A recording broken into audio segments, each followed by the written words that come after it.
Three. You're live. Hey, everybody, and welcome to the Free Assange Vigil 60.2.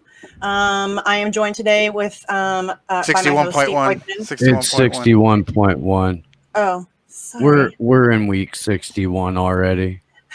Holy crap, you guys. 61 straight weeks. So wait, do Free I have the Assange wrong? Vigils. Do I have the wrong numbers up? That we're so professional, y'all. I don't know. It's just the title. The title didn't get updated, right? Yeah. Oh, well, see, it's not my fault then. I don't feel so bad. We're so It's scripted. Andrew's fault. We're doing it live, bitches. Do it live. All right, so we're gonna pretend that didn't happen, and we'll start over with that.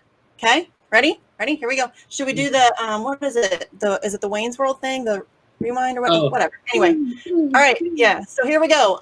So wait, what is it again? 61.1. Oh, hey, it just updated. You guys are fucking with me. Okay. All right, so here we go. It's happy. Hey, everybody. hour on the Free Welcome Assange to Vigil. week 61.1 of the Free Assange Vigil. I am joined today, as always, by my host, Steve Boykin and Andrew Smith. We also have an amazing guest tonight, Patrick Anderson. He has a really cool project he's been working on that he's going to tell us about. But before we get into that, let's go over the numbers for the week.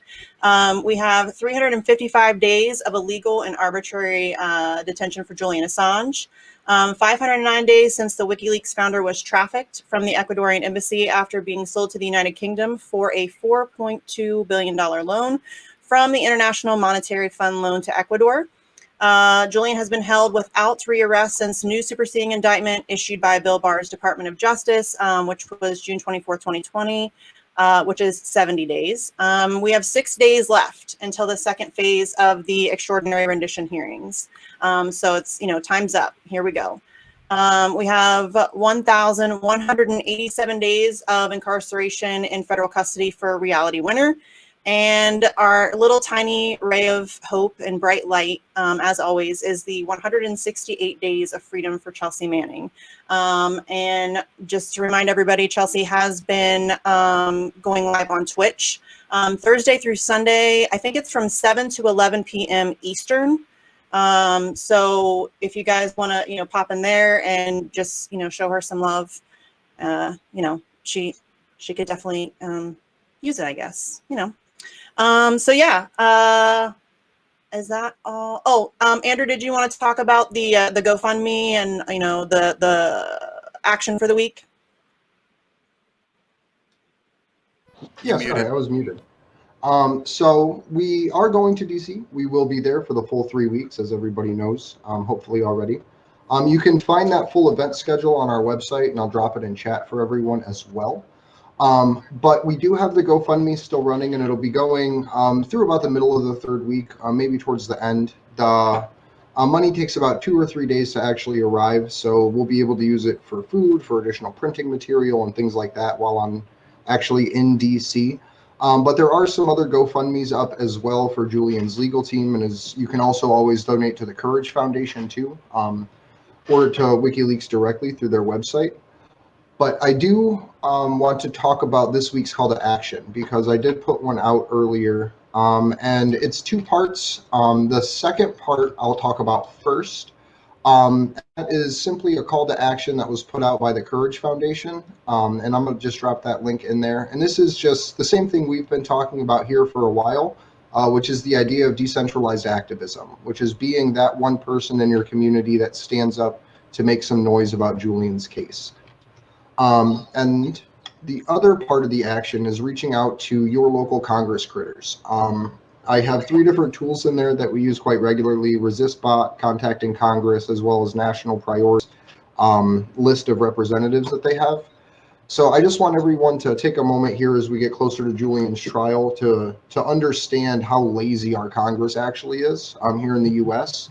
They will be going on recess, which is basically them getting to take a month off, on the 7th, and coming back the Monday after Julian's trial ends.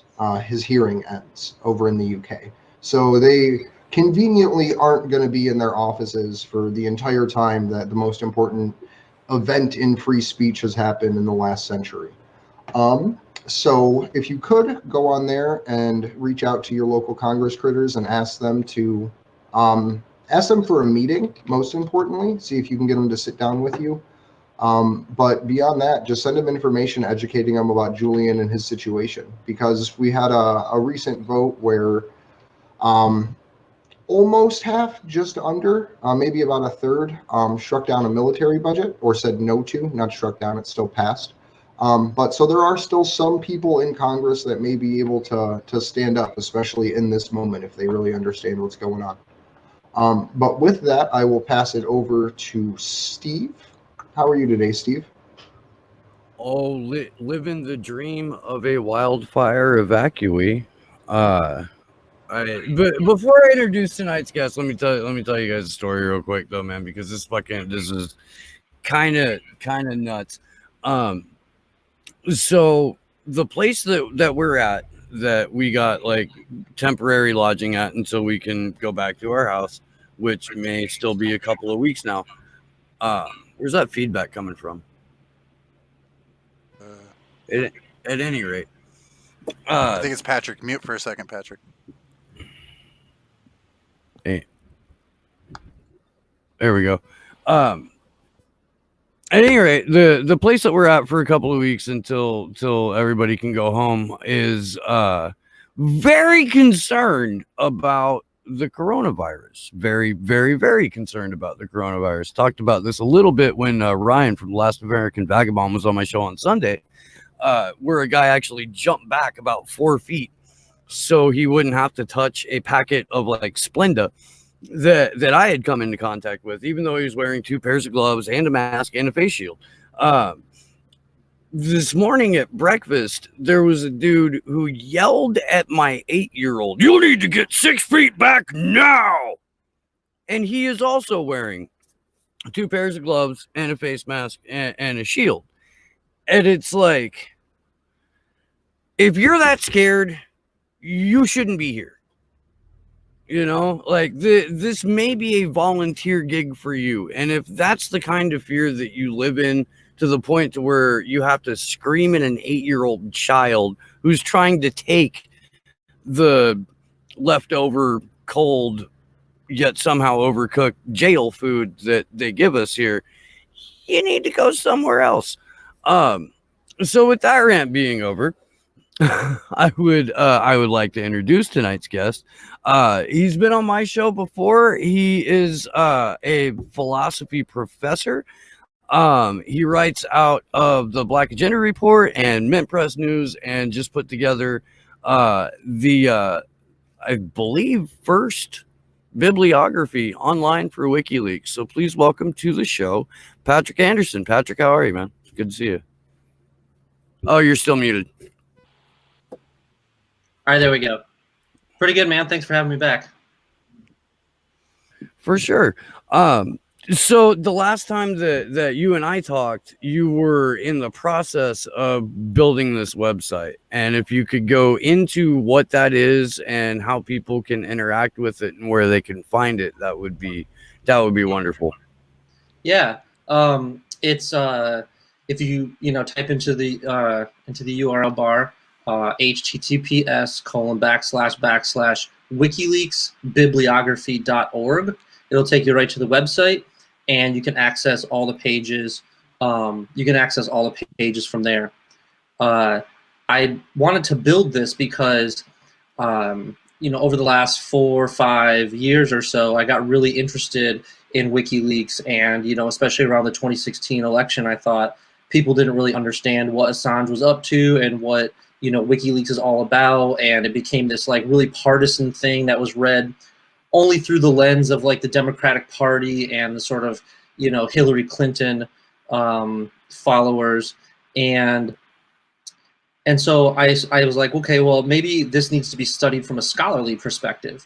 And as I talked to other academics, they had the same they were getting their ideas about WikiLeaks from the same place everyone else does, U.S. corporate media. And when I read the actual scholarly articles about WikiLeaks, all those same ideas showed up in the scholarly articles. So it was almost like, it was in fancier language, most of the time. But at the end of the day, it was like what Bill Keller believed about Assange and WikiLeaks. And academics were just sort of like putting that into their research papers, and then that was becoming sort of embedded as knowledge. Just to give a really egregious example, of which I found even more today when I was doing some research for this paper I'm working on. One of the things that is like just repeated ad infinitum is this idea that WikiLeaks just, you know, when they were publishing on Iraq and Afghanistan, just dropped, you know, 800,000 documents on the internet. And it's like, you know, it's well known that that's not how it played out, that it was a little more back and forth about this. WikiLeaks didn't want to have any redactions, and in the Afghanistan publications, that got them into a lot of trouble, got them a lot of criticism. So with the Iraq publications, they did a bunch of redactions, and then with the Cablegate publications, they actually only originally published a few thousand of the documents until the Guardian journalist, you know, published the password to the trove in his book and sort of let it out. And even then, in Laura Poitras's documentary Risk, there's an entire scene where Julian Assange is trying to call the State Department and speak with Hillary Clinton and let her know that, hey, this password is going to come out and there's nothing we can do to stop these documents from, so you're going to want to go through your stuff and look for, so he was even trying to warn them, right? But like in paper after paper after paper, academics just make this assertion with no citations. Oh, well, WikiLeaks just mass dumps, you know, dumps documents, you know, and these large troves on the internet. And so, you know, and that's immoral because they should be redacting these things and protecting people's, you know, individual names and so on. And I was just like, how can this circulate as just a de facto thing, as just something everyone assumes and no one checks? And I was like, there's got to be some kind of centralized place where people can go to learn and study about WikiLeaks. And so in building the bibliography, the first component of it that I wanted to have was primary sources. Just read what Sarah Harrison and Julian Assange have written and said. It's not that freaking hard, right? There's essays out there, there's books out there, there's interviews and videos out there. Just read those and listen to those and learn from the people who actually like run the freaking website. Like, that's not so hard. But, you know, that's not usually the way that it's done in academia when it comes to studying WikiLeaks. So that's one thing I wanted to have on there, is just some primary sources. The other thing I wanted to have on there is sections where people could look at what academic stuff has been published, you know, just a list of those articles so they could find them if they wanted. And one section is about WikiLeaks in the news, and this is part that's still under construction, but I want to go through and catalog, for example, all the New York Times reporting on Assange and WikiLeaks over the years so that you can kind of get a big picture view of what's going on there, rather than this like piecemeal, one article at a time understanding of it. And then the last section of it is a collection of research guides. And right now I have 3 of them up on the website. There's a WikiLeaks primer reading list. So this would be for somebody who maybe doesn't know that much about WikiLeaks or has never read anything that Assange has written, for example. There's a Cypherpunk reading list, and this is for people who are unaware that Julian Assange identifies as a participant in the Cypherpunk movement, and their sort of advocacy of the use of crypto was important to his intellectual foundations and the construction of WikiLeaks. And then the third one I have up so far is a primer on scientific journalism, which is the kind of publishing that WikiLeaks says that it does. And I plan to expand those and add new reader guides in the future too.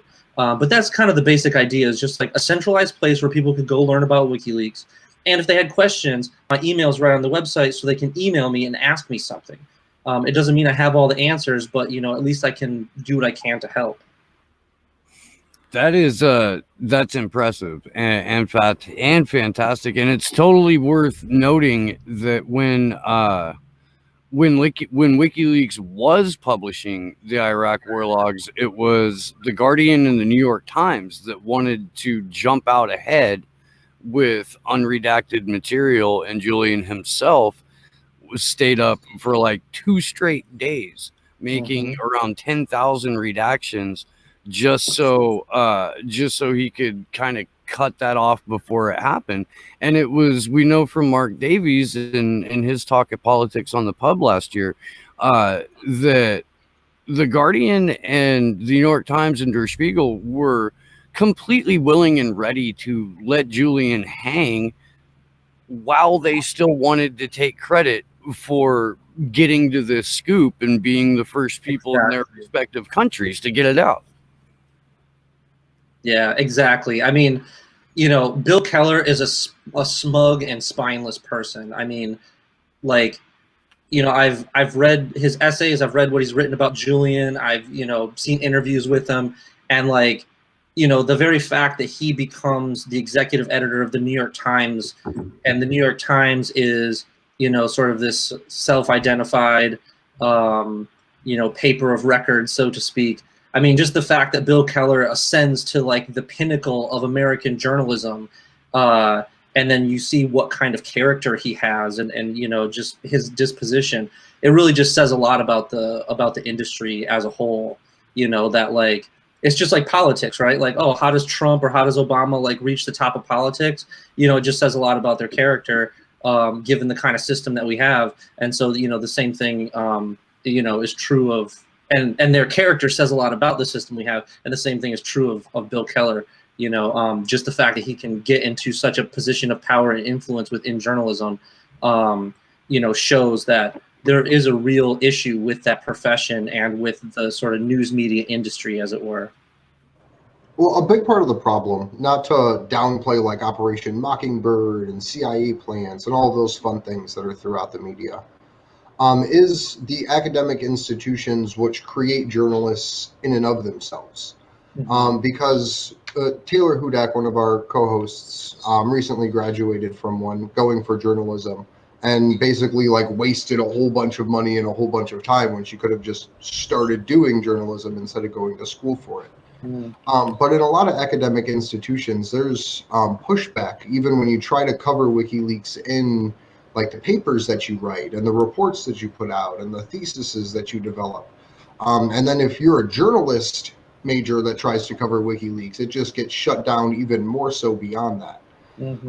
So that then feeding into the clickbait nature of mainstream media nowadays just creates this hyper partisan duality, where MSNBC will still call him the WikiLeaks guy and say that there was all this Russia bullshit going on, and at very most say like, yeah, maybe that shouldn't be happening, but even then it's followed with insult after insult.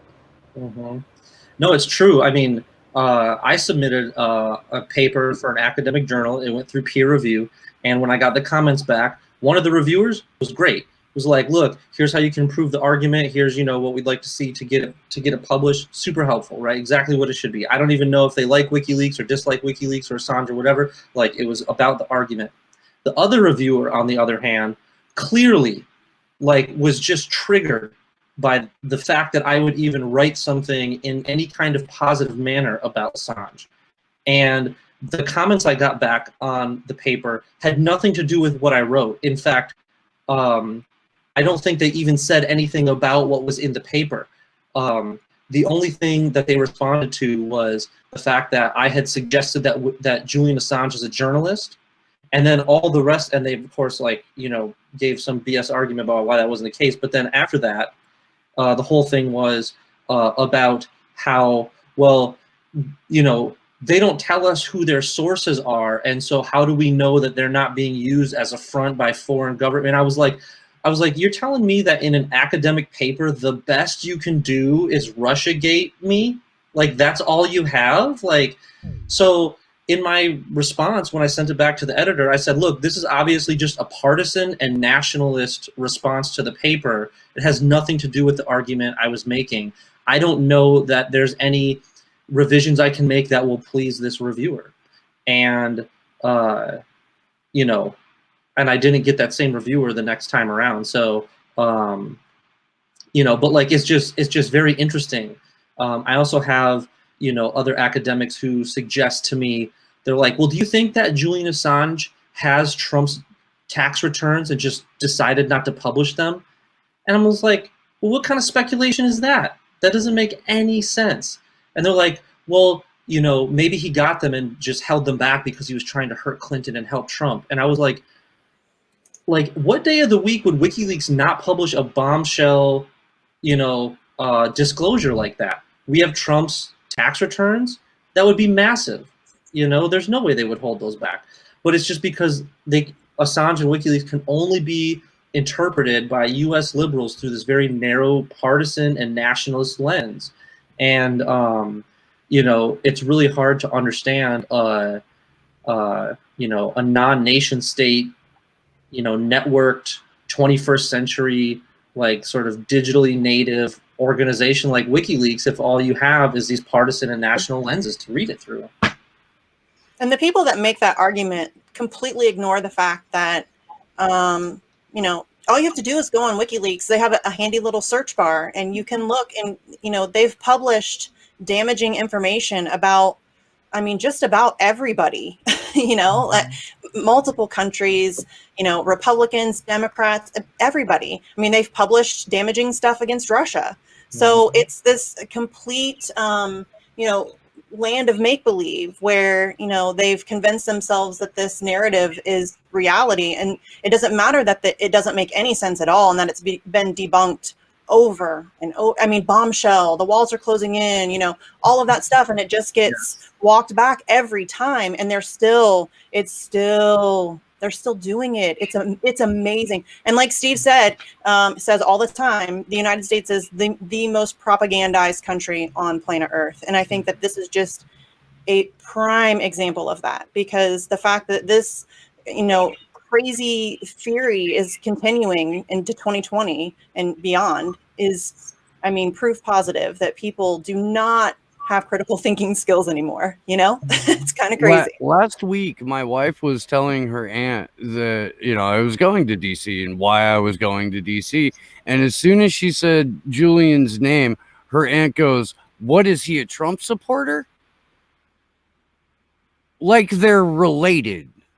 Because that's just what she lives in an affluent neighborhood right outside of Santa Cruz and is like the I don't know, picture perfect NPR liberal and cannot in her mind decouple what she heard on the TV about Julian Assange with, reality in any way, shape, or form.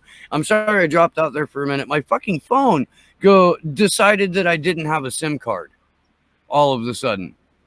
And I got this message on my phone saying that it didn't have a SIM card. And I'm out here basically in sand dunes off of a mobile hotspot doing the show, which I have successfully done. Last Sunday, the Saturday, I've made this work before. But this is really freaking weird. Yeah, 6 days away from Julian's trial is not a surprise that there's some anomalous technical issues. But so I did want to talk too about the documentaries that have been coming out about Julian, because Juan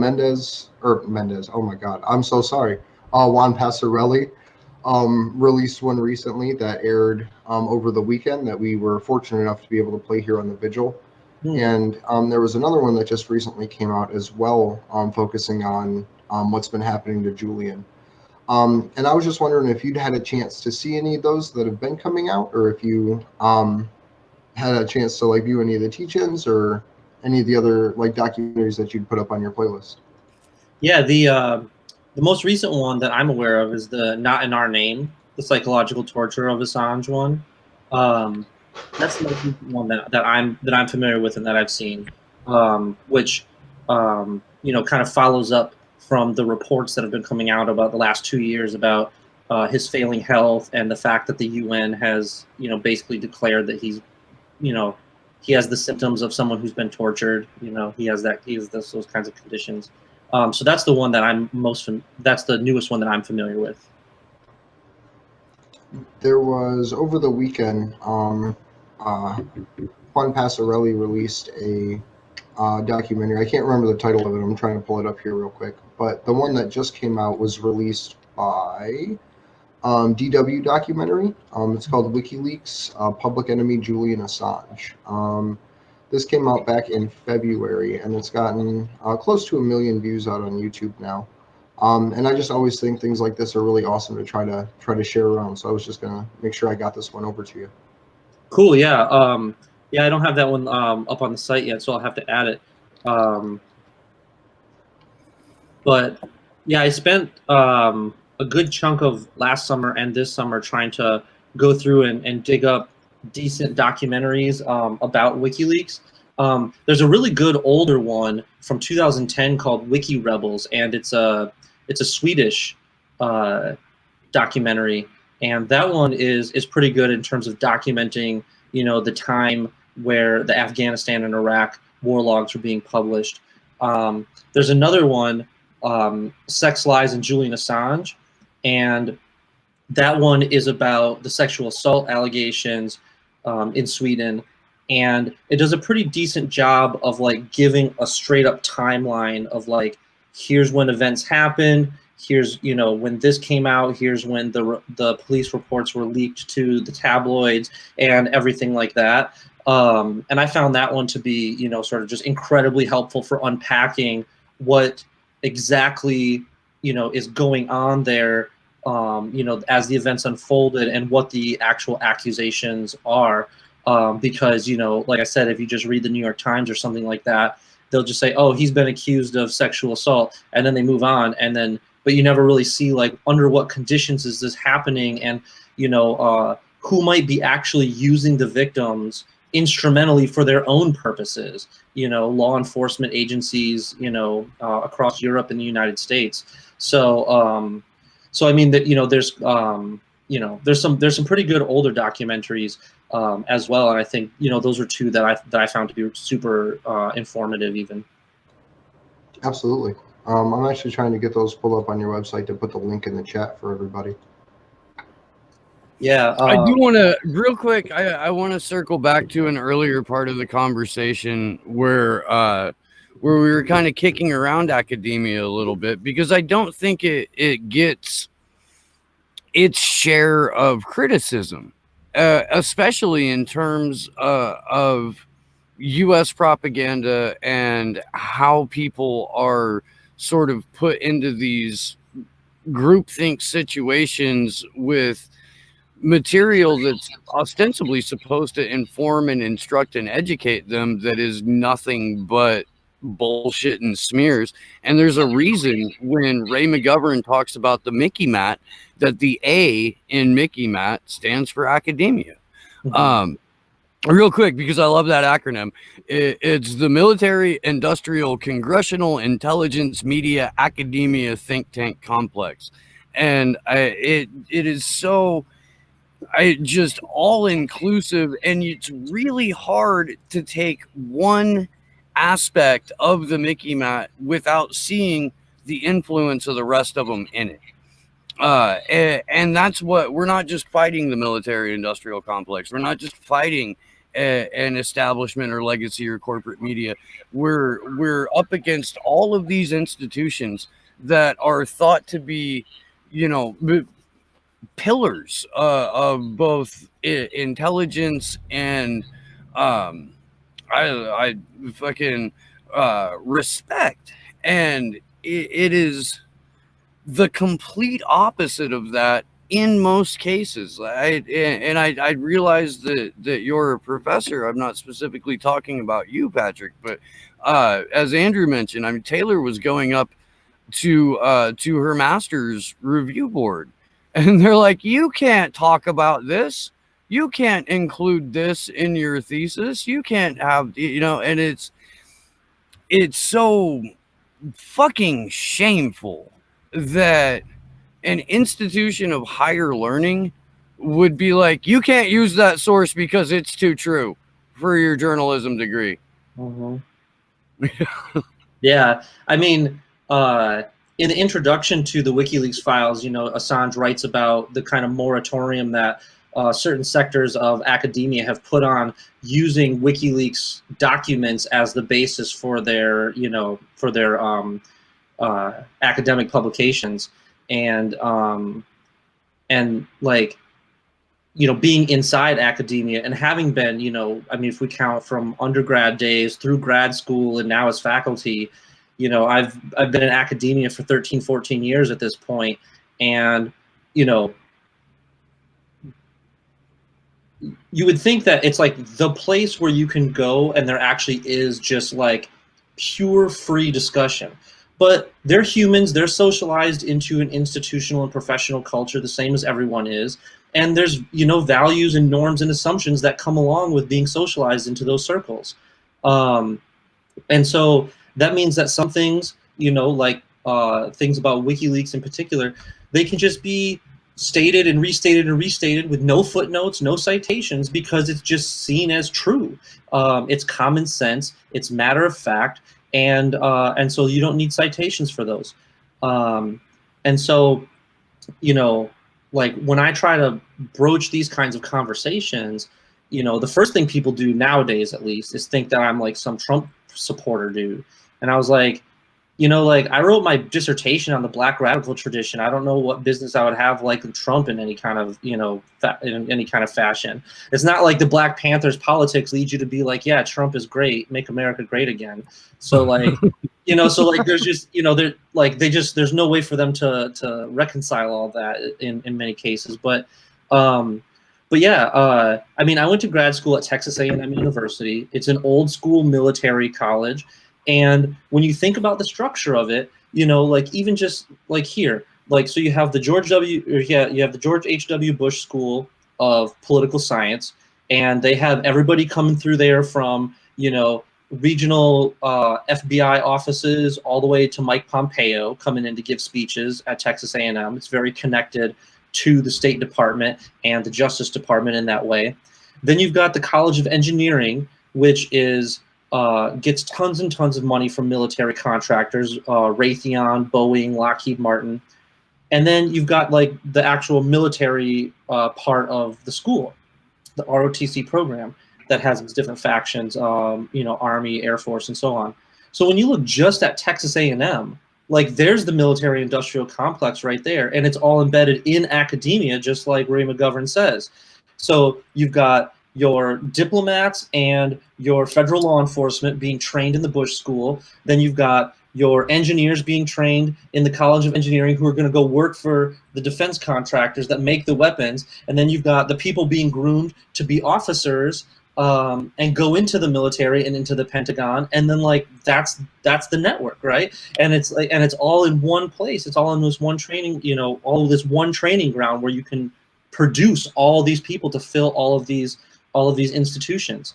So yeah, academia is definitely intimately linked with all of those systems. And then of course, when we add, like we were talking about earlier, journalism schools and how journalism schools, create journalistic professionals that go and then populate corporate media, like that's how these systems socialize people and prepare them to take all, to fill these institutions, so that like there can be some kind of continuity. But in order to have that continuity, you have to be able to instill in them like the values and assumptions, so that the certain things like American exceptionalism or or any kind of partisan views become second nature to them. They just become obvious truths that we can all assume. And so yeah, I mean, academia is intimately connected with that in more ways than just that. But, Texas A&M was illuminating to me, as a grad student. Oh, I bet. I only know one other Aggie personally, and that's Lyle Lovett. And I think he... For real? Yeah. Yeah. Oh, and Robert Earl Keen, too. Both of those guys went to A&M. About 10 years ago, I got to know Lyle Lovett like fairly well there for a while. But I mean, he would talk about College Station like he was just a complete fucking fish out of water. And he was like, I only went there because that's where I had the grades to go. And my parents told me I had to go to college, so I went to A&M. God damn it. I had a question before I started talking about that too. Misty or Andrew, you should jump in. Well, Yeah, Well, what I the wanted to, fuck I was gonna say. that's okay. I wanted to ask Patrick kind of how you can. I like to ask everybody this. Like, how did you come to the Assange cause? Like, what was it? I think everybody's kind of got their story about when they first heard about WikiLeaks and when they first saw the collateral murder video, and kind of. I always like to see, you know, what brought you to it and why it's important to you, if that makes sense, I guess. Yeah, the first time I heard about WikiLeaks was during the Iceland stuff in 2010. I was really fascinated by people in Iceland just taking to the streets, and I was like, well, that never really happens in the U.S. And when it does, it's just for some nationalistic purpose, probably to further imperialism or something like that. And so I was really interested in that. But it was kind of touch and go for me for WikiLeaks. I was actually in Ghana. I was in West Africa at the time of the Cablegate stuff. And so, I was getting a little bit of the news from it there, but I wasn't saturated in the U.S. media, like people who would have been back at home. And it was really when I started, well, I guess two things really sort of like hooked me in. One was WikiLeaks publishing stuff during the 2016 election, where I really started paying attention to it. And then the other thing was my office mate in grad school, had been following WikiLeaks for some time, and he taught stuff about Assange and WikiLeaks in his introductory ethics class. And it's largely because of him that I know anything about technology in the first place. He taught me well. And I owe him for that. And so but the funny thing is that like once he kind of got me interested in WikiLeaks and had me read one or two of Assange's short essays, I said, this is something I really have to get to know. So I just picked up all the books that Assange has out and read them all and started collecting his essays and reading them and started citing them in my classes. And then I started reading secondary books on it, and I looked into the history of the Cypherpunk movement and learned about the history of crypto and all this kind of stuff. And so it was really like the 2015, 2016 time, and between WikiLeaks publishing the DNC and Podesta emails, and and being around my office mate in grad school who was pretty knowledgeable about it at the time, and was out and was able to sort of get me started, get the wheels going there. So the cypherpunk movement in particular, I think, is something that's extremely interesting. If you could you highlight that a little bit more? Because I feel like you would be more well suited to talk about that than me. Yeah, the cypherpunk stuff is fascinating. In fact, I was talking to a publisher this morning about doing a short book on cypherpunk movement. So, if it turns out and it goes well, then that might be finished and done and published by sometime next summer. Although it's it's in the seed stages right now. So, but hopefully it'll turn out. Yeah, the cypherpunk movement emerged in the early 1990s, and their entire sort of motivation was the fact that the U.S. government was trying to have a monopoly on the use of digital encryption. And in his book Crypto, the journalist Steve Levy actually gives a pretty good history of the development of crypto and of public key encryption, which is what basically makes everything that's encrypted on the internet possible. So whenever you send an iMessage from one iPhone to the other, it's end-to-end encrypted. Whenever you log into your bank through your app on your phone, it's end-to-end encrypted. If you use Signal, anytime you go to a website that has HTTPS on it, that's encrypted. And there's a lot of different encryption protocols, but the idea is that all of those things save sort of protect your information while it's in transit so that snoopers can't see it. So if you buy something on Amazon with a credit card, well, that interaction, that transaction is encrypted, so that way people can't just pick your credit card number, out of, as it's being sent across the fiber optic cables and then use it themselves. So the US government wanted to actually say only the NSA can produce crypto. And in 1991, when he was a senator and the chair of the Senate Judiciary Committee, Joe Biden introduced legislation that would make it illegal for anybody to have encrypted software or encrypted, disks that that there was no accessible keys for law enforcement. And when this news came out, a guy by the name of Phil Zimmerman, who created PGP, or Pretty Good Privacy, it's an encryption system that he wrote, over like the entire decade of the 80s by himself in his house. He almost went bankrupt doing it. He, posted it for free, or he had a friend post it for free on the internet, the new internet, and it was distributed globally within a matter of hours. And after that, there was no putting crypto back in the bag. And so for the whole entire 90s, the Cypherpunk movement, which organized around that time in 91, 92, they were trying to make sure that crypto would be publicly available. And by the end of the 90s, they had won all the court battles they needed to, and all the public relations battles they needed to make crypto available. And the main idea, or the main principle or slogan or whatever that comes out of the cypherpunk movement is privacy for the weak, transparency for the powerful. Privacy for the weak, transparency for the powerful. That's the basic cypherpunk idea. And the idea here is that digital crypto allows individuals to encrypt their internet transactions, their economic transactions, and their communications, so that they can't be spied upon by things like the NSA. But transparency for the powerful, the other half of that principle, says that crypto can also be used to make sure that powerful organizations and institutions like corporations and governments, political parties, national security, state agencies, all of these kinds of things can actually have their power challenged through leaks. And this is sort of where WikiLeaks fits into the overall cypherpunk idea.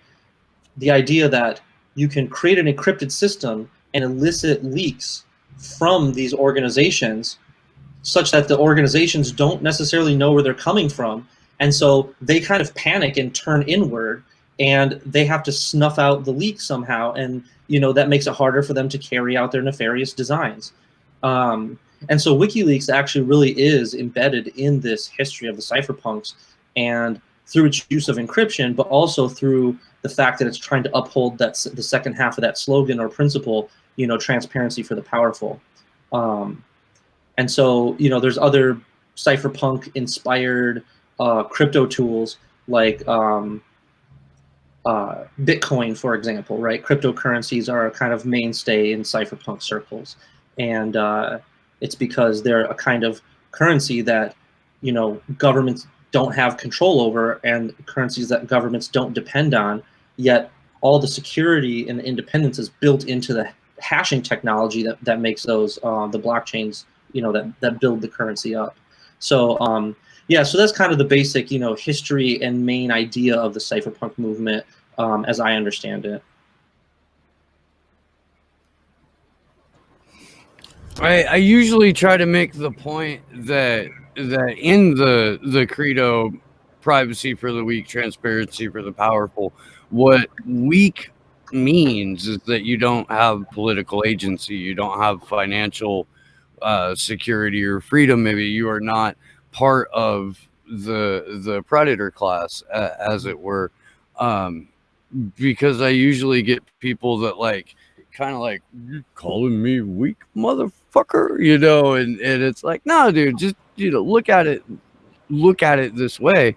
I think go ahead.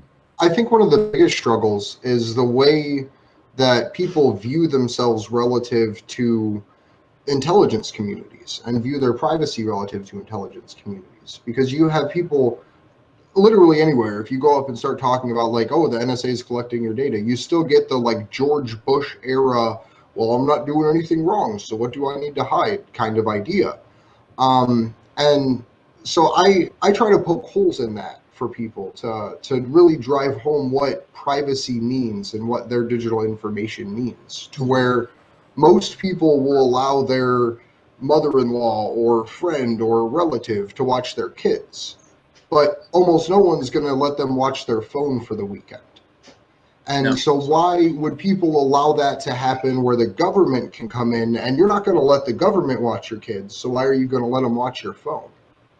And it's trying to reframe that conversation to shift public opinion at this point, that it's not about whether you're doing something right or wrong. It's about whether someone wants to sell you something or whether or not someone wants to change your mind.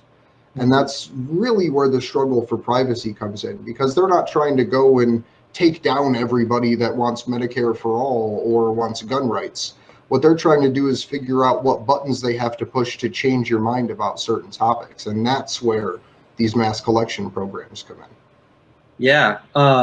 Yeah, I think there's, kind of like 2 or 3, big ideas here in this question about privacy for the weak, transparency for the powerful, and what privacy actually means in the face of mass surveillance in the way that we have it, in the last 2 or 3 decades.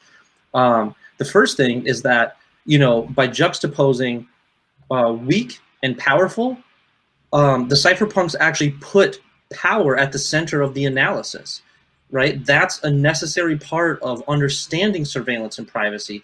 And if you go to, well, now I can refer to my bibliography, right? If you go to my bibliography and you go to the list of Assange essays, he's got this piece from 2014 from the New York Times where he's like, and this is in the wake of the Snowden revelations and things like that. That's the context.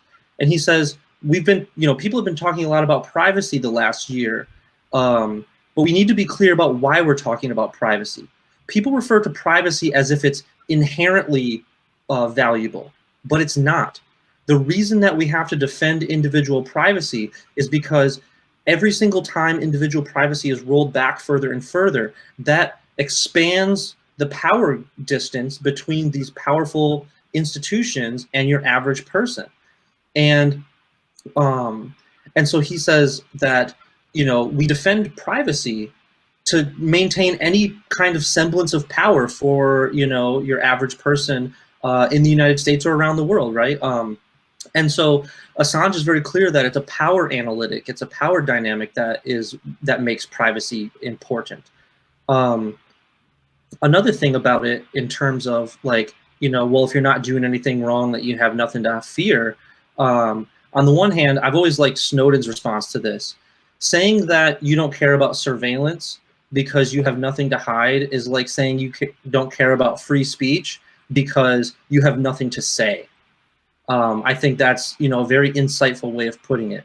Also, Shoshana Zuboff, who is a former Harvard business professor, and she wrote the book, The Age of Surveillance Capitalism. She puts it like this: if you have nothing to hide, then you are nothing. If you have nothing to hide, then you are nothing. What is so special about you if there's nothing that's private and personal such that some government or corporation shouldn't or couldn't know it about you?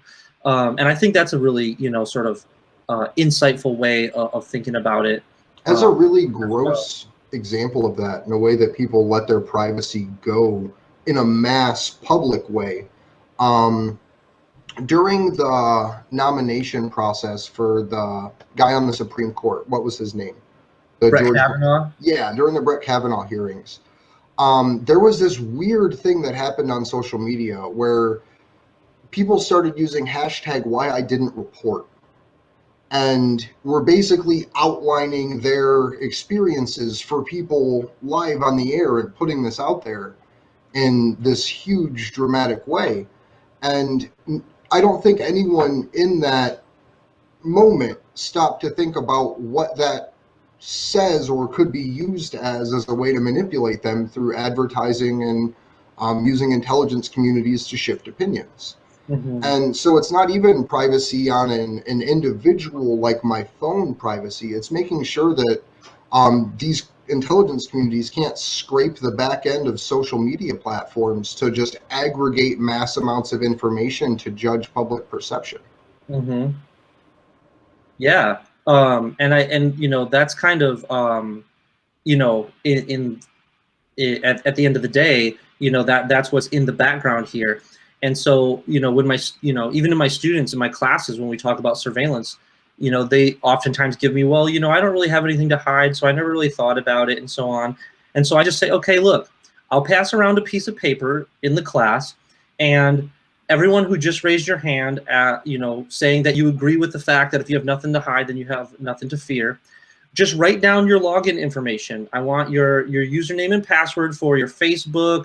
Well, they probably don't have Facebook. For your Snapchat, for your Instagram, for your emails, right?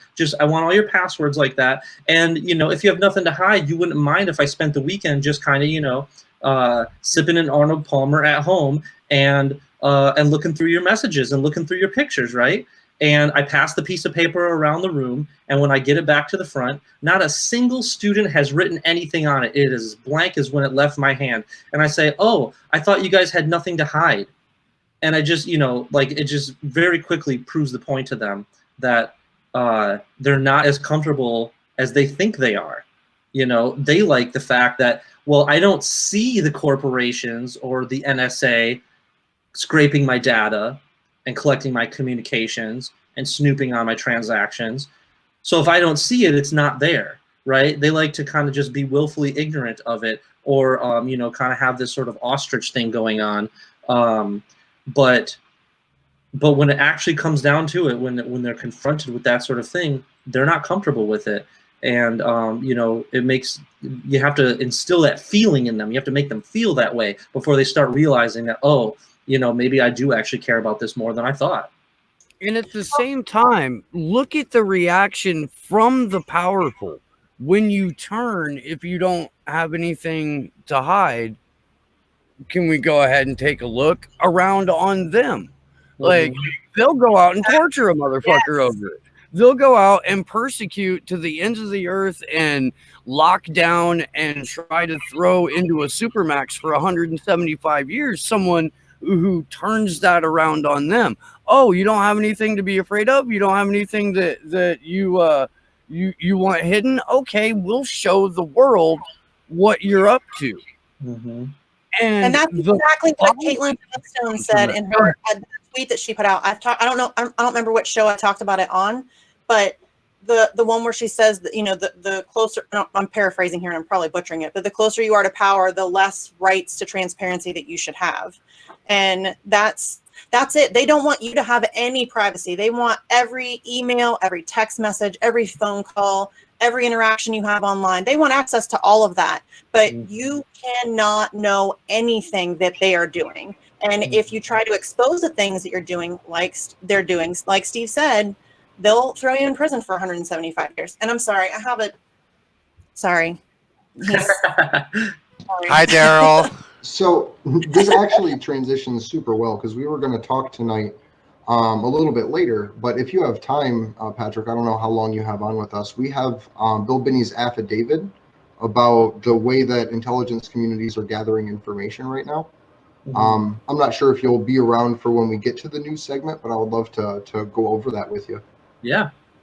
But before we do, I had a question for all of us, and we can go around and kind of get everyone's opinions on it. This comes from the chat. What would be the best possible outcome of Julian's trial? What do you see as the best case scenario? And I'll start that off with you, Patrick.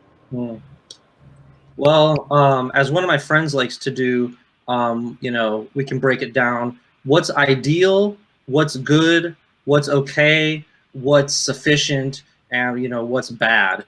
I would say ideal, the court should say that we're not going to grant extradition to the United States, and Assange has served his sentence, and and so he's free to go. Like, that would be the ideal situation. What he does to pick up his life and to reorganize and get a new footing, as a free person, that's a tough question. I mean, that's something he has to work out. But yeah, I would say the ideal is just that that they deny the extradition. I think that's the best thing, the ideal thing that we can hope for. Yeah. I'd absolutely agree with that. Just a complete dropping of the charges and letting him walk free, essentially. That would be, or at least that would be my ideal situation. A presidential pardon, I think, would fall into the good or sufficient category for the situation, but that doesn't inherently stop the process from happening again. But as long as he doesn't come here to the United States, as long as he is not sent to the prison which he exposed the torture program at, I would say anything above that is sufficient, but I don't think anything less than freedom is necessary. Yeah. What about you, Steve? Why, obviously, it's in everybody but the Five Eyes' best interest that Assange is not renditioned to the U.S. and that he gets to sort of repatriate himself, whether that be in Australia or anywhere he chooses. Yeah, I mean, I ideally there would be, an end to the show trial is immediate freedom and the beginning of some sort of like reparation process. Everything that they've taken from this man over the last decade in terms of health, sanity, finances, a place to live, the ability to watch his children grow and spend time with them. You can't really put a price on that, but I'm sure we could come to some sort of agreement on what that might look like. I'm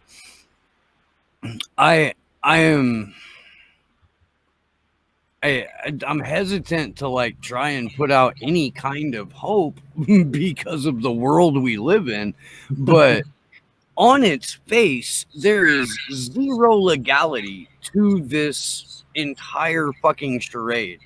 Every single tenet of the rule of law has been violated. And Garland Nixon told me a couple of weeks ago that he's sick of hearing the phrase rule of law because it's not the rule of law, it's an arbitrary application of law. And that's what we witness every day in the U.S. criminal justice system. It's what we're witnessing with Julian Assange. But it is going to be really, really difficult for the prosecution to carry through an extradition hearing with witness testimony from people who destroy their case entirely just by the dint of being in that room. Daniel Ellsberg is going to testify in this. Chris Hedges is going to testify in this. There's a number of people who have intimate knowledge of what happened with UC Global that are going to be a part of the defense witness list. So it's, in a world that wasn't a fucking cartoon, you would be able to be like, this man has had no lawyer-client confidentiality in 3 goddamn years. This is every single human, civil, international law right protection that people are guaranteed has been ripped away from this man. There's a report showing how he's been systemically, psychologically tortured for years.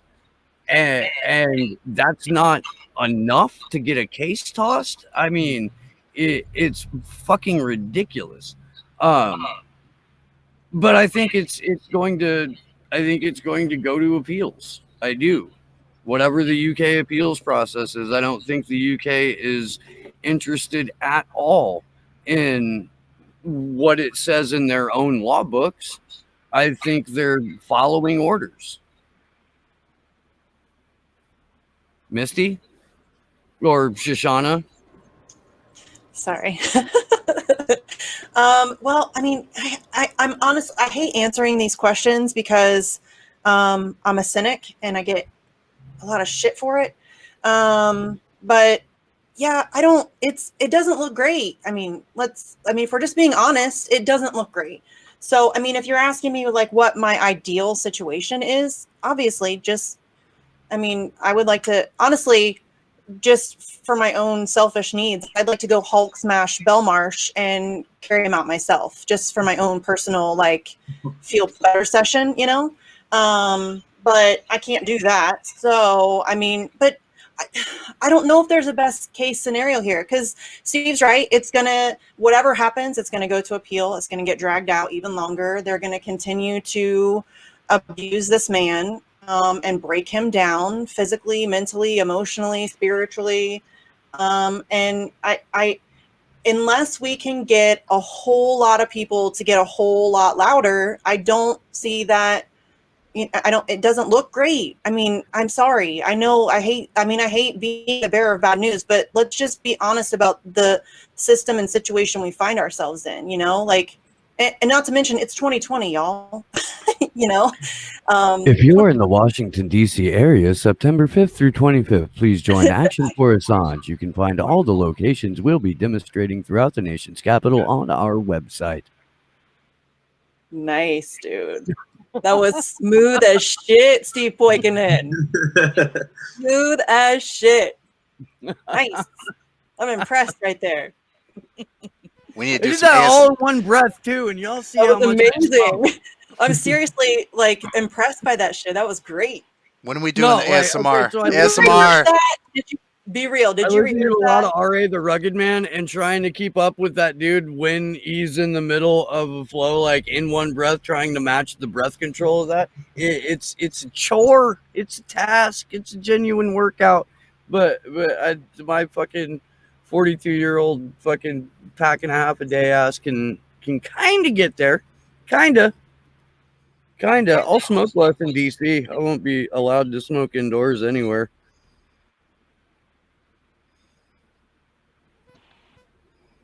Oh shit, that's dead air. Josh is gonna yell at I us. just was gonna do it. Do we want to go to the affidavit, Andrew? How much time do you have, Patrick? Can you hang out for a little bit longer? You got to go. What's the deal? No, I can hang out. Okay, my God, I'm like completely fucking. Now I look like a protected witness or something. You do. What are you talking about? We need to do the voice thing. The voice thing. Modulator. Yeah. Kevin will do that for us in a little Right. bit. True. Kevin's been working wonders on our tech all day. So just so you know, Patrick, Kevin is our tasked intelligence community member that fucks with us. He's like the guy behind the scenes. We nicknamed the NSA agent tasked with monitoring and fucking with the chat Kevin. In the UK, he's Trevor.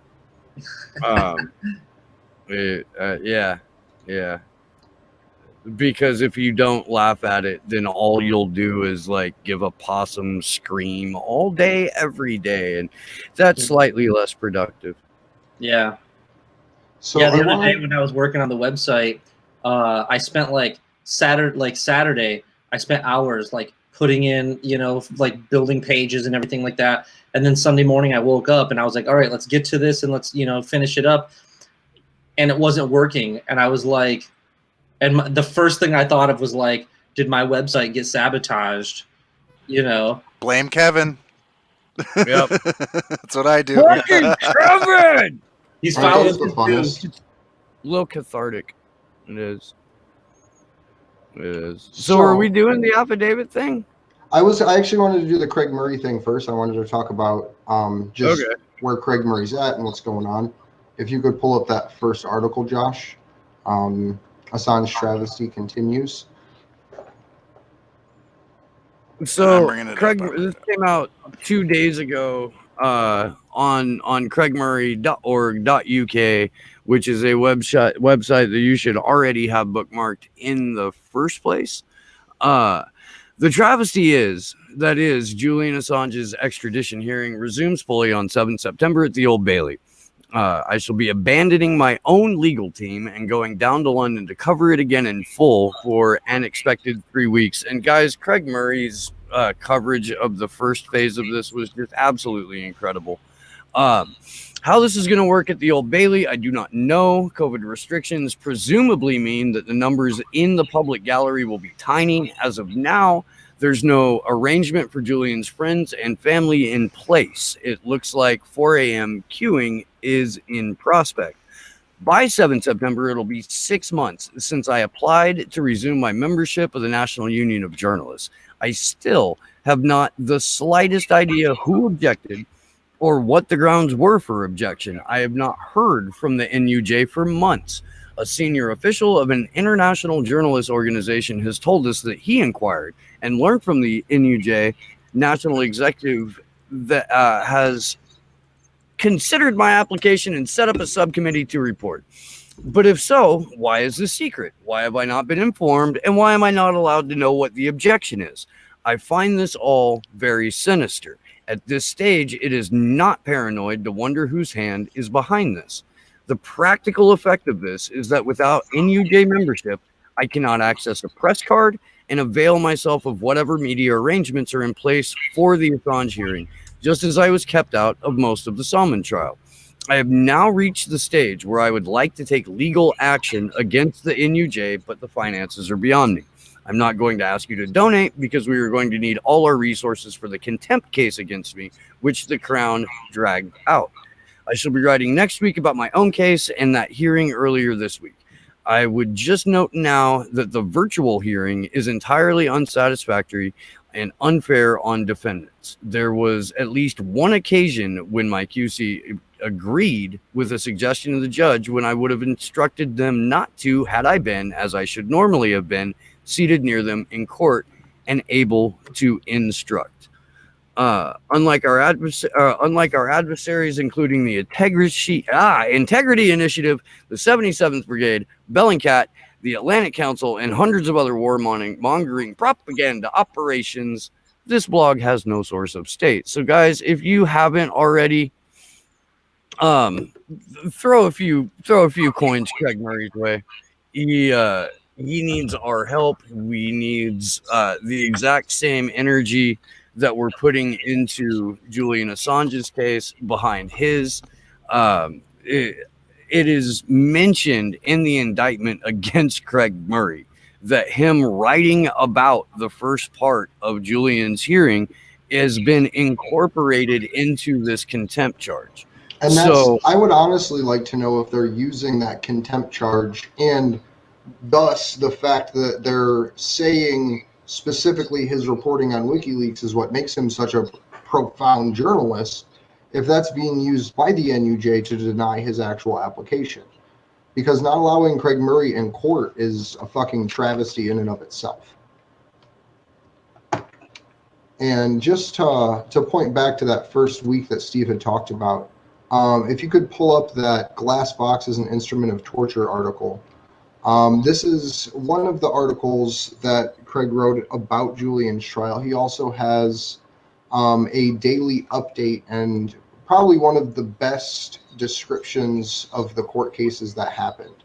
But I just want to run through a little bit of this with you because I don't know if you knew or if our audience even remembers, because everything has gone crazy in the world since then. During the first part of Julian's trial, he was held in a glass box and only able to communicate by passing letters back and forth to his attorneys. And that in and of itself is a method of torture. But just to, let me see, yep, we got it up. Just to dig into this, and this is from March 2nd, 2020. So in Thursday's separate hearing on allowing Julian out of the armored box to sit with his legal team, I witnessed directly that Baraster's ruling against Assange was brought to her into court before she had defense counsel put the arguments and delivered by her entirely unchanged. I might start by explaining to you my position in the public gallery, vice versa the judge. All week I deliberately sat in front of I sat in the front right-hand seat. The gallery looks out through the armored glass window at the height of about 7 feet above the courtroom. It runs down one side of the courtroom. In the extreme right hand of the public gallery is the judge's bench, which sits below perpendicular to it. Remarkably, therefore, on the right-hand seat of the public gallery, you have an uninterrupted view of the top of the whole judge's bench and can see all the judge's paperwork and computer screen.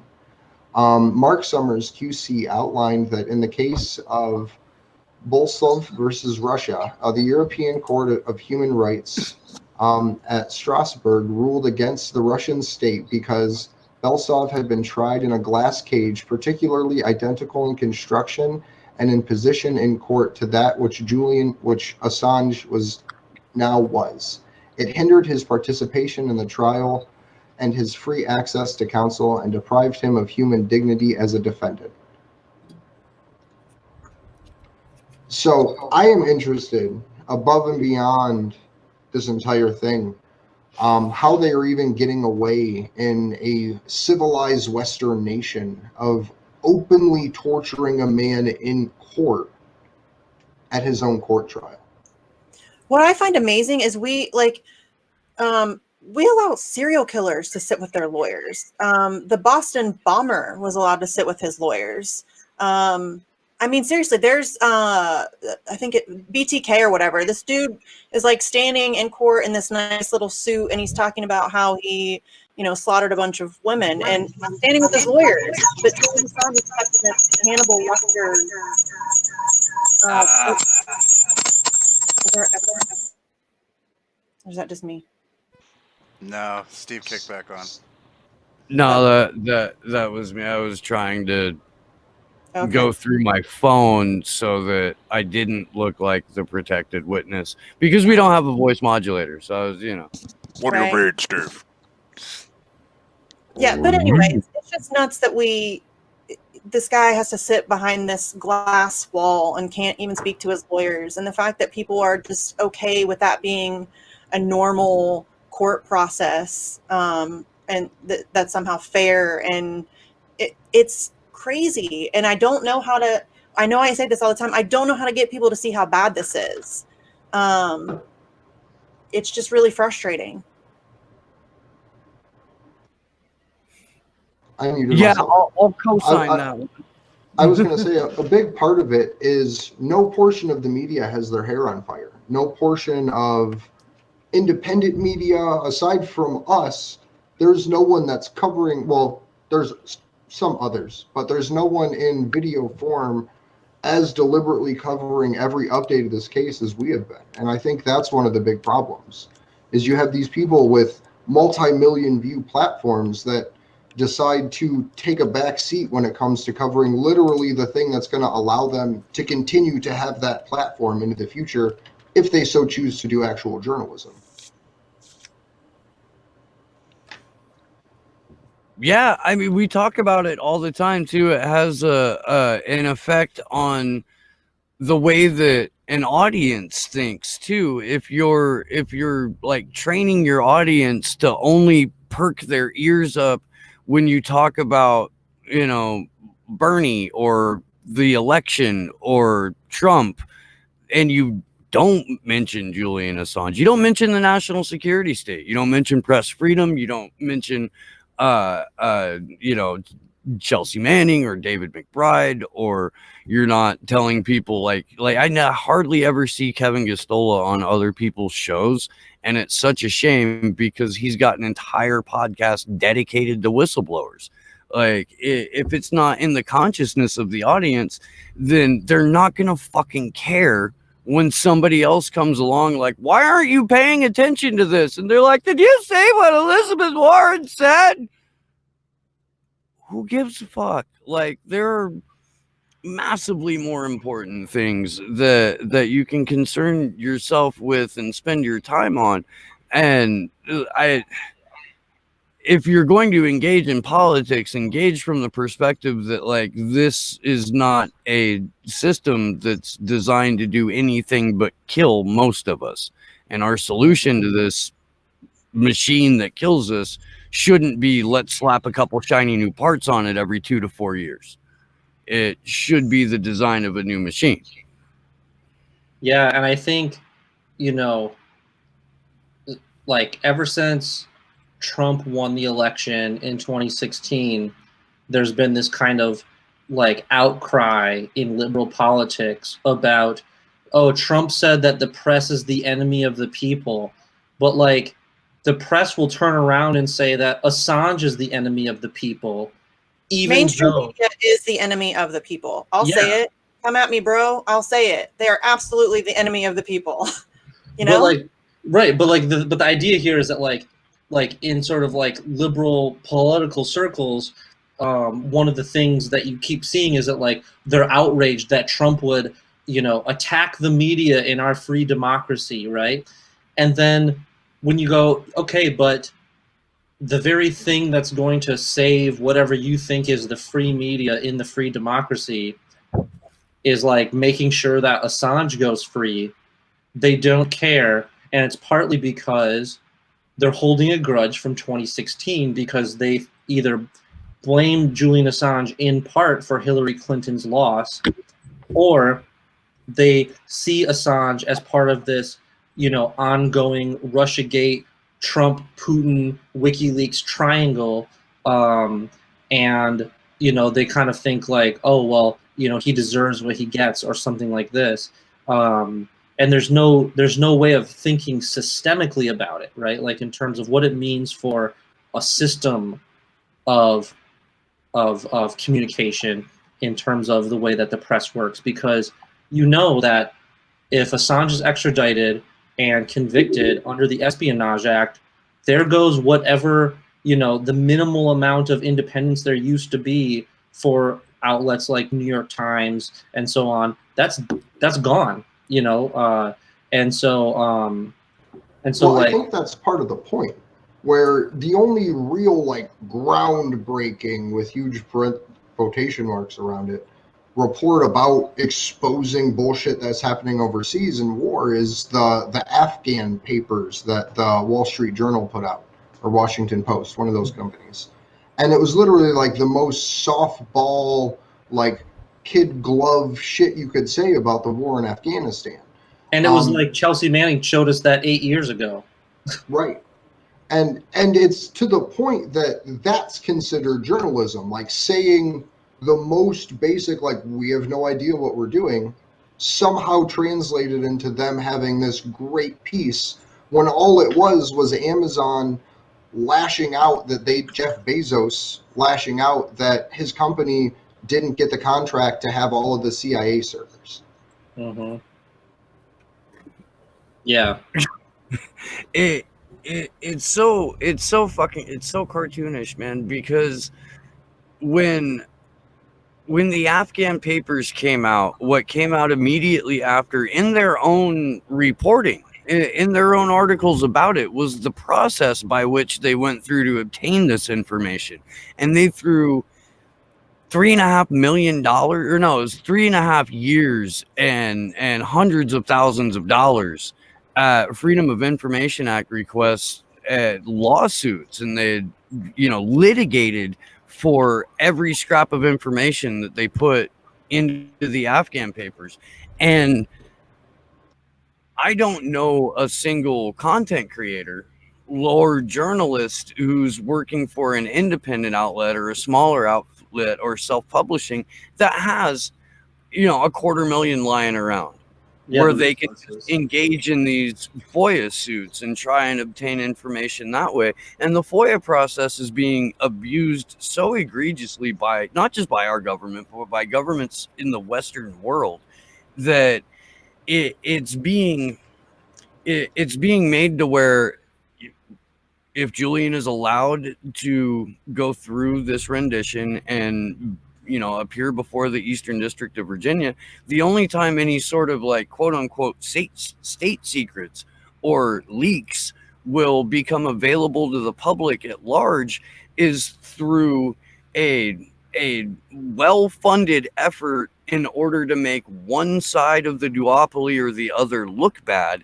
And it'll be either in Bezos's case, a lashing out because you didn't get your contract, or it'll be a way to rat fuck a political opponent. And that's it. That's the only like bombshell news we're ever going to fucking get.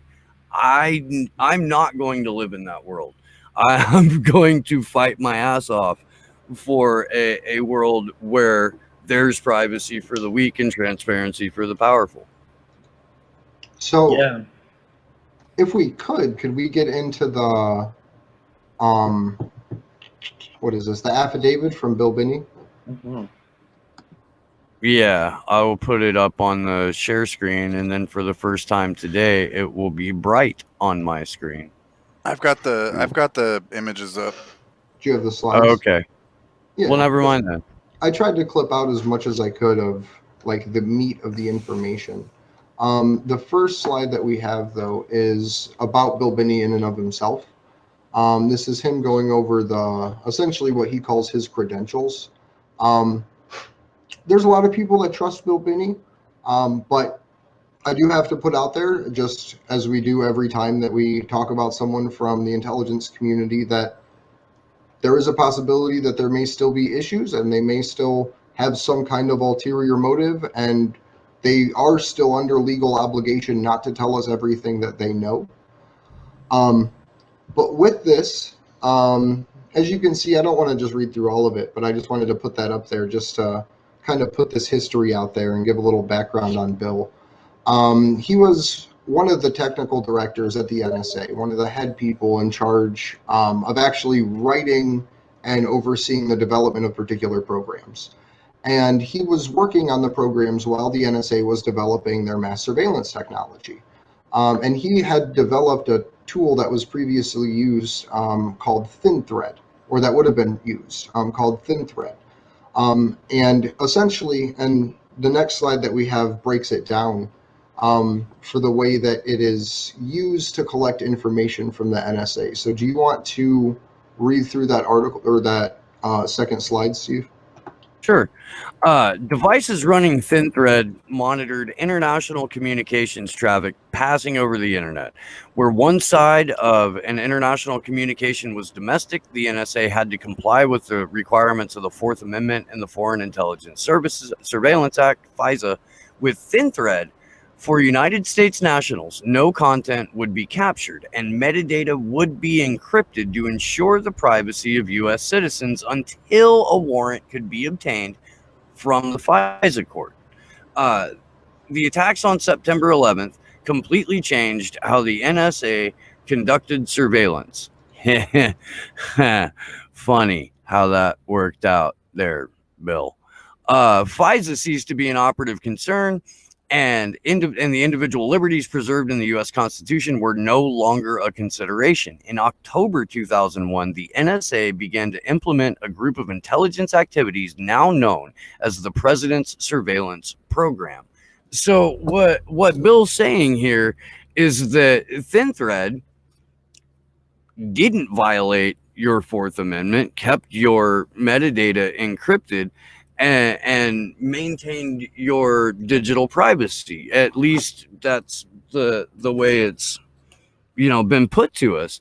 But we'll honestly never fucking know, because they didn't go with ThinThread. They went with a program called Stellar Wind, which captured absolutely everything and led to the construction of not just server warehouses, but like server villages, in order to just store all of our data. And it's all warrantless, and it's all 100%, I don't even know if it's illegal anymore, but it's a fucking gigantic gross violation of our civil liberties, basic fucking fundamental right to privacy. And the reason that this came out is because Bill Binney is going around and doing Ask Me Anythings, and it's in regards to Russiagate, but he also gets asked a lot of questions about the Edward Snowden disclosures and what was put forward to the world, and then what our Congress then made legal.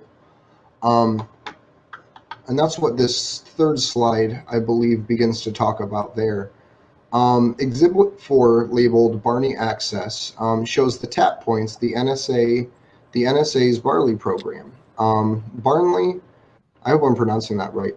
Blarney is a program responsible for the upstream collection of data from 30 plus providers of internet service, domestic long distance service, and data centers. Once the data is collected, the NSA breaks it down into various subcategories, which are made searchable through various query programs. These categories are shown in Exhibit 5. We don't have the exhibits attached to this, but the broadest query program is called XKeyscore. According to Exhibit 5, X-key score is a method for searching the front-end full-take feeds from the fiber optic cables. Full take means the NSA is taking everything off of those lines, which means full content of emails and web queries. This includes, and this is just referring back to the affidavit that it was written for, but the plaintiff's emails and web queries. X-key score can be searched or tasked by means of an email address. Thus, when Mr. Snowden said that he could read the emails of a federal judge if he had the judge's email address, he was not exaggerating. And that just gives so much power to such a small group of people. Like the documentary Millie Weaver put out that shows how this information not only is collected by the NSA and all these intelligence agencies, but then transferred and held by private corporations that then sell it to other private corporations. And the ones that own it and are doing the selling are owned by the same people responsible for these organizations.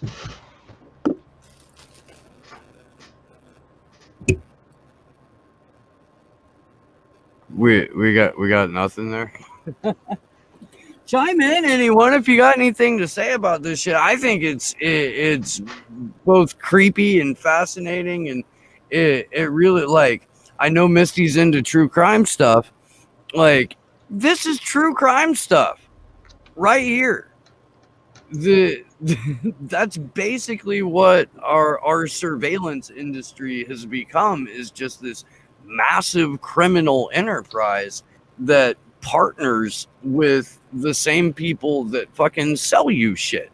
And there's now, Steve, this is way worse than any true crime story I've ever heard in my life. Are you kidding me? All of the serial killers in the world in history combined do not have the body count of one US president. You know what I'm saying? These people are sociopathic. No, I think they're probably psychopathic. They have no, y'all, Obama ran out of bombs. He won a Nobel Peace Prize and then ran out of bombs. These are the people we have in charge of things. You know, that's not good.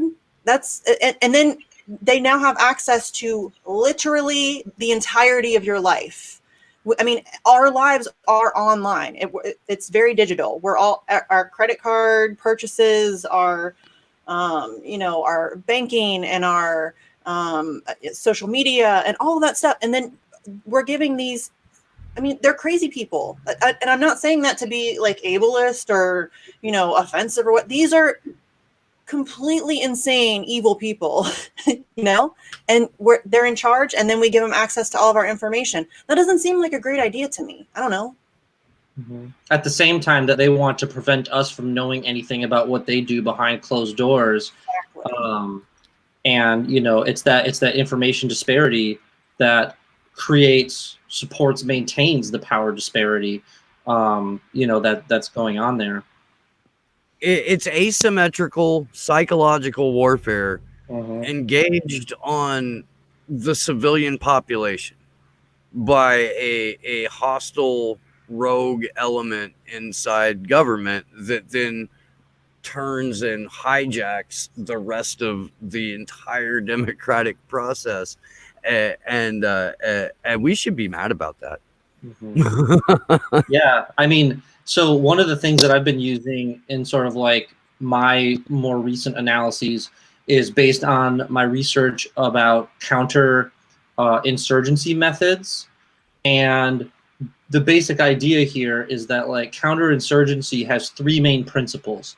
The first principle is total information awareness, which means total surveillance. You have to know everything that's going on, which means you have to be able to see and collect and analyze and store all the information you possibly can.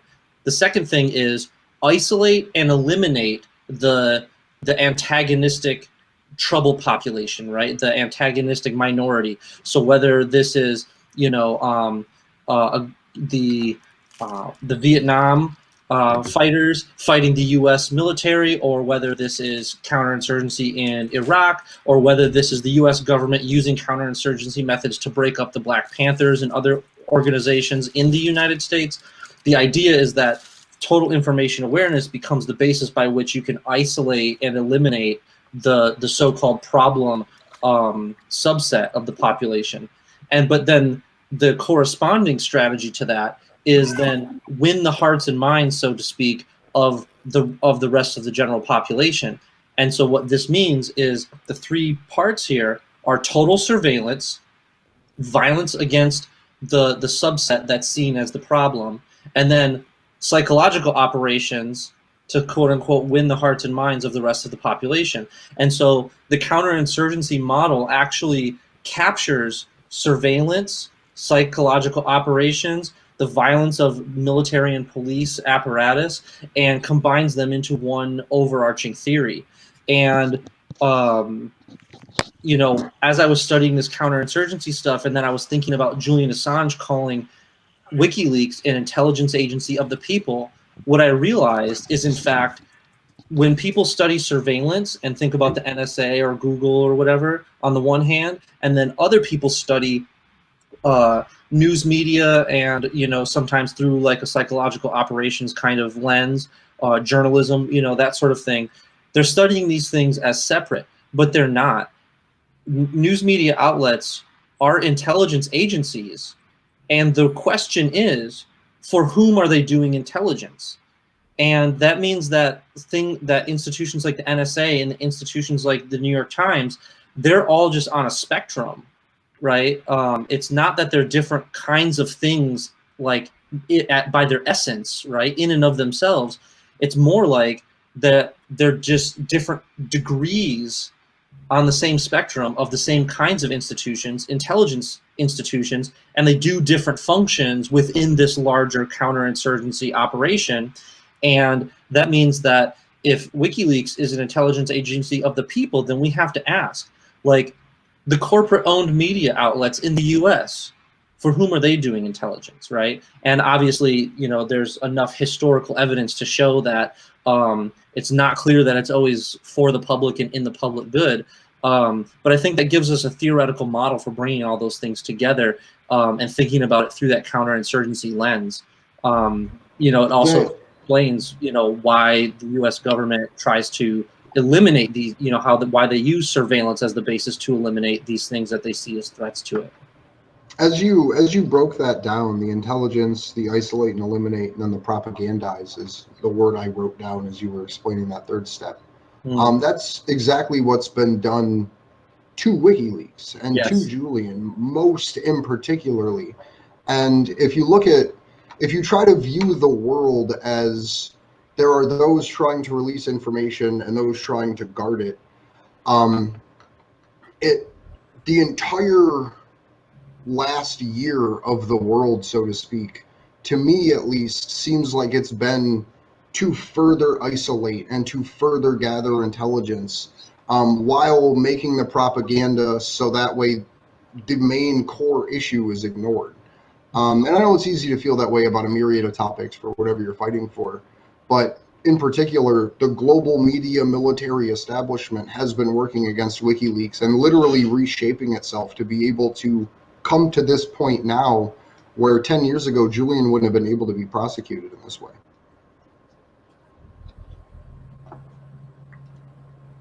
But I wanted to, we have 2 slides left for the Bill Binney article, but we are affidavit, but we are already getting kind of late here.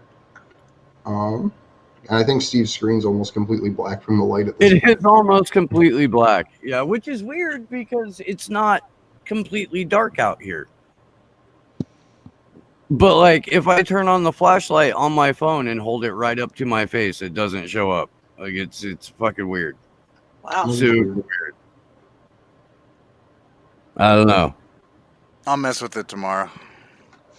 Do you want to dig into these last 2 slides and then we can wrap up for the evening, Steve? Sure.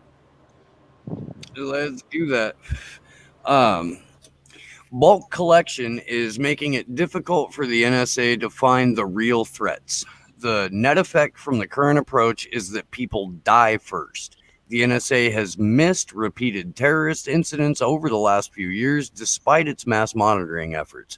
The NSA cannot identify future terrorism because 99.999999% of what it collects and analyzes is foreseeably irrelevant. This is swamping the intelligence community while creating the moral hazards and risks to the Republic identified by plaintiff Schuchart. After a terrorist incident occurs, only then do analysts and law enforcement go into their vast data and focus on the perpetrators of the crime. This is exactly the reverse of what they should be doing. If the NSA wants to predict intentions and capabilities prior to the crime, then it must focus on known subversive relationships, giving decision makers time to react and influence events. That's a little creepy, I'm not gonna lie. Got a lot of love for Bill Benny, but that's creepy. Finally, smart selection is not enough. Governments, courts, and the public need to have an absolute means of verifying what intelligence agencies are doing. This should be done within government by having a cleared technical team responsible to the whole of government, and the courts with the authority and clearances to go into any intelligence agency and look directly into the databases and tools in use. This would ensure that government as a whole could get to the bottom line truth of what the intelligence agencies were really doing. I would also suggest that agencies be required to implement software that audits their analytic processes to ensure compliance with law and to automatically detect and report any violations to the courts and others. Finally, that's like body cams for computers in real time, kind of with accountability. That's an interesting concept. Finally, it is impossible to understate the importance of the court's decision in this case. The intelligence communities in most of the world are using the American system of bulk collection with all its inefficiencies and moral hazards. If the United States were to get out of this business and implement a system of smart selection, it would establish a healthy precedent that would have ramifications all over the planet. So I want to, before we get into more of it, or the rest of it, or talk about the rest of it, I guess, I just want to point back to number 59. After a terrorist incident occurs, and it ends with, if the NSA wants to predict intentions and capabilities prior to crime, that it must focus on known subversive relationships, giving decision makers time to react and influence events. The National Counterintelligence Strategy for 2020 through 2022 puts activists or hacktivists, leaktivists, and public disclosure organizations on the same level as Al-Qaeda, Al-Nusra, and ISIS. So another part of this problem that isn't addressed in this for one reason or another, mostly I assume because of context, is having a government with the authority to just randomly declare terrorist organizations. Like, for example, the Insane Clown Posse a decade ago almost was declared a domestic terrorist organization. And it was one of the first exercises of mass censorship that most people don't even realize happened, where almost all of the major platforms across the internet, Alex Jones Insane Clown Posse before they did it to Alex Jones, simply at the behest of the government. Not that I like Insane Clown Posse, but the authority to declare a terrorist organization is almost more important than the surveillance in and of itself. Andrew's a low-key juggalo. That's what Hey, Juggalo makeup, facial recognition hates that shit. So more power to you, Really? brother. Yeah, it does. I read an article I about got it. nothing from my old MySpace profile. Right Lord. after the articles came out that Juggalo makeup beat facial recognition, Facebook came up with this, here, let us map your face and we'll turn you into an evil clown little app. Amazing. guarantee you that the Juggalos had to, like, not being able to map Juggalos' faces in makeup had something to do with that. Let me pipe in for a second. People don't use those fucking apps. You're training their goddamn models. You're training their AI models when you do that. Don't do that. Just don't fucking use them, please. For the love of God. And don't let your kids use them either. Absolutely. Right? The fuck you think Snapchat is? Snapchat has never turned a profit the entire time they've operated. Mm-hmm. Fucking facial recognition and snitch software. That's all that shit is. Yeah. But so I would like to thank everybody for joining Turn us off that tonight. damn TikTok. I'm sorry, I had to get that out. And I would like to thank Patrick for joining us. If you could, Patrick, please let people know your final thoughts, where they can find you, and what else you have coming down the pipeline. Yeah, for sure. Just once again, thanks again for inviting me on, and it's been really fun to talk to you all, and had a good time. The website, the bibliography website, is WikiLeaksBibliography.org, org, and it's up now. It's there. My email is on the website, so if anybody had any questions or any suggestions, or you find any errors, or just anything about it, you can find my email on there and get a hold of me. You can also check my faculty page at Grand Valley State University, and my email is on there as well. And then just in terms of projects, right now I'm going to work on getting this proposal for a book on cypherpunk ethics together over the next few weeks.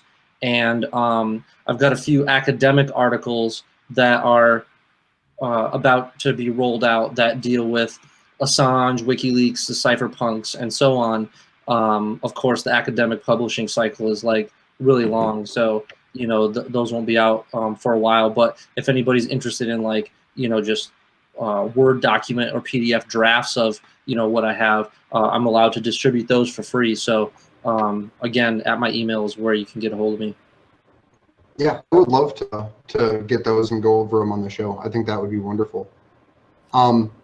But my name is Andrew Smith. You can find me on Twitter at Andrew Zigman. I appreciate you joining us tonight, Patrick. I appreciate my co-hosts, as well as Steve, Kimber, and everyone else behind the scenes making this happen, as well as the DC protests.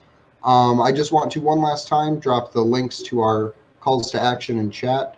But also I want to make sure that everyone has signed the petition for the Reporters Without Borders. So I'm going to put that in there first. We will be joined this Saturday with the Rebecca Vincent, who is the international director, I believe, for Reporters Without Borders, to discuss Julian's situation. So I am beyond excited about having her on with us. And yeah, if you like what you see, you can find us online at action4assange.com. You can find all of this on Twitter at action_4assange. Yeah, thank you guys for watching. Okay, I'm Misty, and I'm super sad because I don't know why Andrew's camera isn't working, but I didn't get to see Jazz Hands this week. I'm sorry, I did them too, just for you, Misty. I'm seriously, I just sat here kind of pouting while you were talking because your camera's not working. I'm like, damn it, I'm not going to get to see it. Okay, so anyways, yeah, you can find me on Twitter at Sarcasm Stardust. I have a show with my friend Jesse called Facts on the Ground that you can find on YouTube. Yeah, thank you, Patrick, for hanging out with us. This was a fun show. This was a good one, guys. But yeah, definitely, I'm excited about your website. I think it's necessary work, so thank you for doing that. Thank you, Andrew and Steve, for having me on as usual, and Kimber and Josh and everybody that donated to the GoFundMe that's helping everybody get to DC and all. Thank you guys. You guys, it's really cool to see a group of people come around a cause that's as important as this one. So I mean, if you guys know me, I'm a cynic. So that does my cold, cynical heart gets a little bit. It revives it just a tiny bit. So yeah. But yeah, thanks for having me on. See you next time. My name's Steve Poikinen. I host a show called Slow News Day. If you're watching it on YouTube, you can find it by typing in Slow News Day podcast into your browser. I'm also on the Rockfin and D Live. Thanks, Patrick. I enjoyed having you on my show. This has been a really good talk. Congratulations on the site build, and I wish you a lot of success with that. I'm stunned that something like WikiLeaks bibliography didn't already exist, but I'm glad that you got to be the guy to do it. Thank you to my co-hosts, Jazz Handrew and Misty, and to Sleepy Josh on the ones and twos, and Mean Panda for the graphics, and everyone in the chat and in the Discord. I fucking love you guys. The people that donated, we're going to make you a special thank you video.